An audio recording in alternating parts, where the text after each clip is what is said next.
Press the bell icon of the ePathshala channel and never miss another update. So welcome back to your student. This is your Vijay here. और दोस्तों बहुत बहुत स्वागत है आपका ई पाठशाला के चैनल पे। बहुत टाइम से डिमांड आ रही थी कि सर क्लास जो 11th है फंडामेंटल ऑफ फिजिकल ज्योग्राफी उसके चैप्टर स्टार्ट कीजिए एंड फाइनली अब हमने स्टार्ट कर दिए हैं। और ये चैप्टर 1 है। चैप्टर का नाम है geography as a discipline, that means भूगोल एक विषय के रूप में।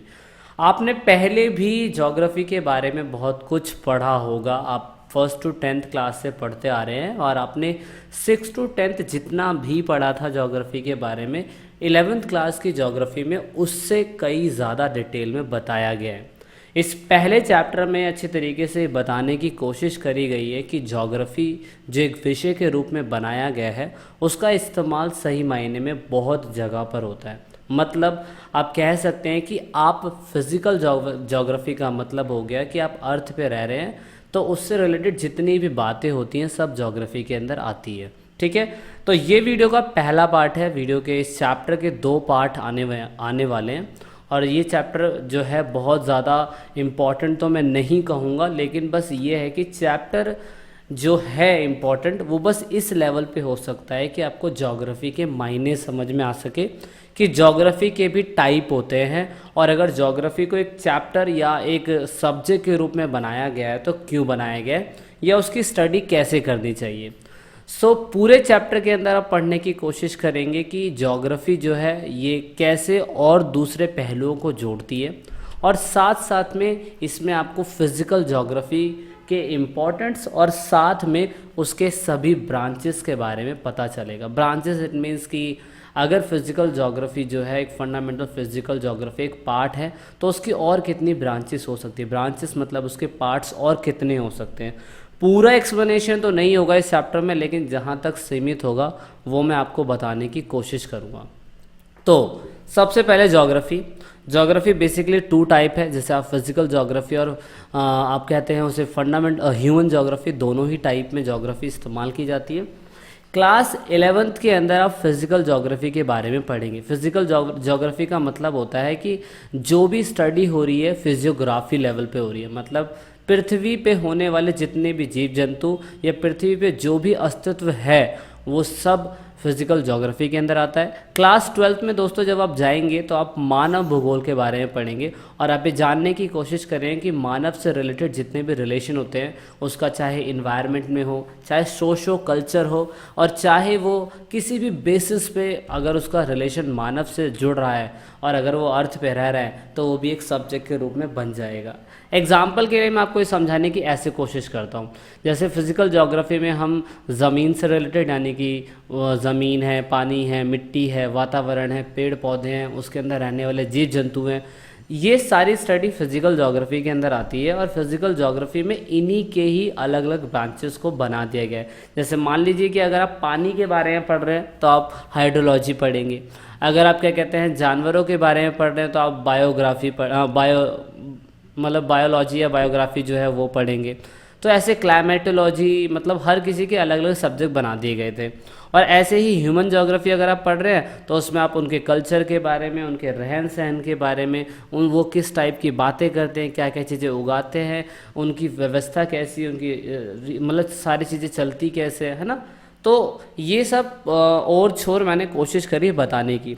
अब कम टू द चैप्टर आते हैं। चैप्टर के अनुसार हमारे जो सबसे बड़े प्रॉब्लम सॉल्व करने वाले व्यक्ति थे वो हमारे आपके सामने स्क्रीन पर दिखाई दे रहे हैं। जैसे आप रिचर्ड हार्टसन बोलते हैं। इन्होंने ज्योग्राफी के सही मायने को बताया आपकी किताब के अंदर। अगर आप अपनी किताब के लास्ट पेज पे जाएंगे तो आपको इनकी डेफिनेशन बिल्कुल क्लियर दिखाई देगी। इसमें उन्होंने बताया कि ज्योग्राफी का मतलब होता है जो भी डिस्क्रिप्शन और एक्सप्लेनेशन हो अर्थ के सरफेस की, उसे ही ज्योग्राफी कहा गया। मतलब अर्थ के सरफेस पे होने वाली जितनी भी एक्टिविटीज़ होती है उसके बारे में स्टडी करना ही ज्योग्राफी है। जबकि इन्होंने कब बताया दोस्तों, इन्होंने तो अभी हाल ही में अमेरिकन ज्योग्राफिकर है इन्होंने बताया था, लेकिन आज से कई हज़ार साल पहले इसके बारे में बताया गया था एरेस्टास्थानिस।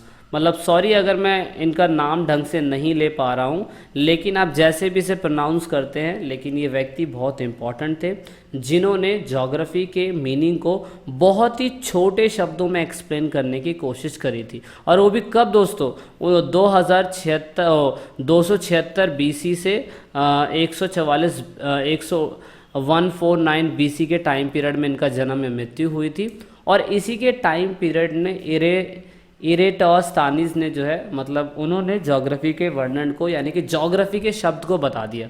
जियो मीन्स अर्थ और ग्राफोस मतलब होता है डिस्क्रिप्शन। इसका मतलब अर्थ मतलब धरती और ग्राफोस मीन डिस्क्रिप्शन। इसका ज्योग्राफी का मतलब हो गया पृथ्वी का वर्णन करना, उसे ही इन्होंने ज्योग्राफी का नाम दिया।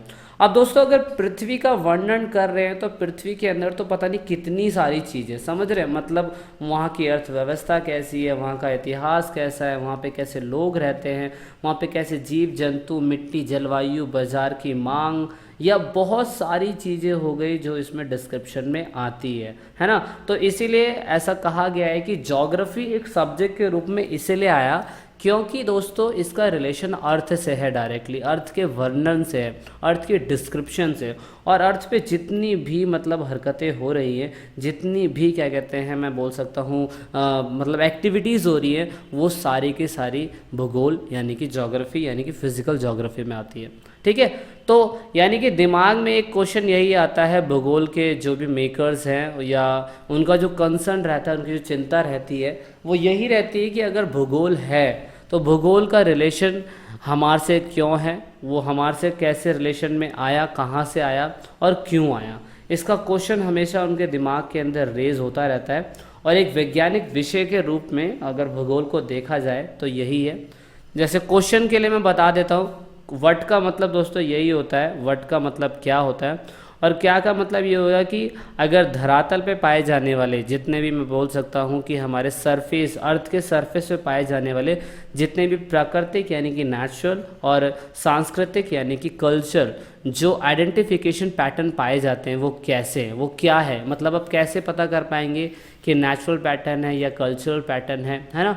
उसकी आइडेंटिफिकेशन को ही क्या का नाम दिया गया है साइंटिस्ट के द्वारा। जबकि वेयर का मतलब हो गया कि कुछ ऐसे संबंध जो सांस्कृतिक बेस पे है, भौगोलिक बेस पे है पृथ्वी पर, वो बताया गया है। दूसरा क्यों का मतलब ये हो गया इन दोनों की व्याख्या का जो कारण है, उन्हें क्यों जोड़ा गया है, वो हो गया। तो यानी कि ऑल दो अगर देखा जाए पूरे चैप्टर के अंदर ज्योग्राफी में आप पूरी तरीके से हर एक सब्जेक्ट को अलग अलग बना के देख सकते हैं। मतलब अगर आप चांद तारों की भी बात कर रहे हैं, मिट्टी के ऊपर पाए जाने वाले प्राणियों की बात कर रहे हैं, मतलब सब चीज़, मतलब everything you can say that कि हम जो भी सब्जेक्ट पढ़ते हैं ना वो ज्योग्राफी का ही पार्ट है। मतलब अगर साइंस साइड में आप चले जाएंगे तो भी कहीं ना कहीं बायोलॉजी जो है वो ज्योग्राफी में ही आता है। अगर आप आर्ट साइड में आ जाएंगे और अगर आप इकोनॉमिक पढ़ रहे हैं तो इकोनॉमिक जो है, इकोनॉमिक एक्टिविटियाँ जो होती है वो भी धरती पे होती है, तो वो भी ज्योग्राफी के अंदर आई जाएगा, है ना। इस पूरी बुक के अंदर दोस्तों 2 अप्रोचेस की बात करी गई है, मगर भूगोल की जो शाखाएँ हैं इस पूरी पुस्तक के अंदर, इस पूरी किताब के अंदर 2 ही शाखाओं के बारे में बात करा गया। एक सिंथेटिक अप्रोच कहा गया है और कहा गया है कि अगर हमें भूगोल यानी कि अगर हमें भूगोल के बारे में पढ़ना है तो हम इस तरीके से पढ़ सकते हैं, जैसे आप विषय वस्तु बोलते हैं। मतलब ये बात किसने बोली थी दोस्तों, ये बात बोली थी हमारे अलेक्जेंडर वॉन हैम्ब्लॉट। मतलब बहुत अजीब सा नाम है इनका, मैं पढ़ भी नहीं पा रहा हूँ, लेकिन इन्होंने थ्योरी दी थी सिंथेटिक अप्रोच।